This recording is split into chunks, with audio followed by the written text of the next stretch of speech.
Breaking news from Washington. President Donald Trump has issued one of his strongest warnings yet to both NATO allies and Russia. In a fiery Truth Social post, Trump declared he is ready to impose major sanctions on Russia, but only if all NATO nations unite and agree to stop buying Russian oil.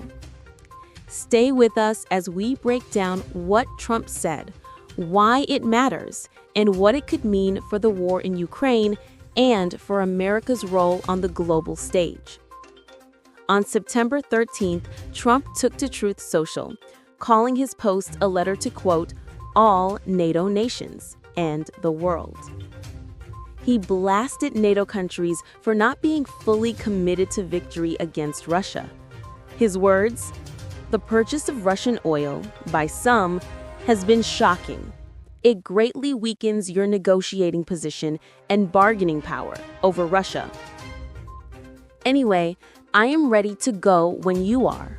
Just say when."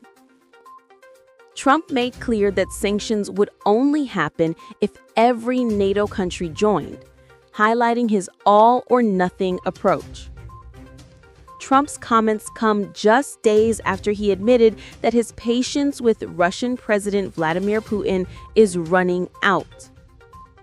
Earlier this summer, Trump actually met with Putin in Alaska for peace talks. But those negotiations failed, leaving Trump frustrated and signaling a tougher stance. He also pointed fingers at President Biden and Ukrainian President Zelensky, calling the ongoing war Biden's and Zelensky's war, while insisting it would never have started if I was president. But Trump's plan doesn't stop at Russia. In the same post, he called for NATO nations to place massive tariffs between 50 and 100% on China. He argued these tariffs would break China's grip over Russia and could speed up the end of the war. Trump promised that once the war is over, those tariffs would be fully withdrawn. According to Trump, punishing China economically is just as important as punishing Russia militarily. Trump's post comes after a dangerous escalation. On September 10th, Russia violated Poland's airspace with 19 drones, forcing NATO fighter jets to scramble and shoot them down.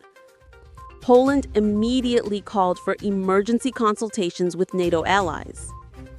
Meanwhile, Trump's acting U.S. ambassador to the UN, Dorothy Shea, told the Security Council on September 12th that the United States will defend every inch of NATO territory. So what happens now? If NATO allies agree to Trump's conditions, a united embargo on Russian oil, and heavy tariffs on China, it could mark one of the most aggressive sanctions packages in modern history. But if they refuse, Trump may face criticism for bluffing or isolating the U.S. from its allies. Either way, his message is clear. Trump is positioning himself as the man who can end the war, while blaming Biden for letting it start. What do you think?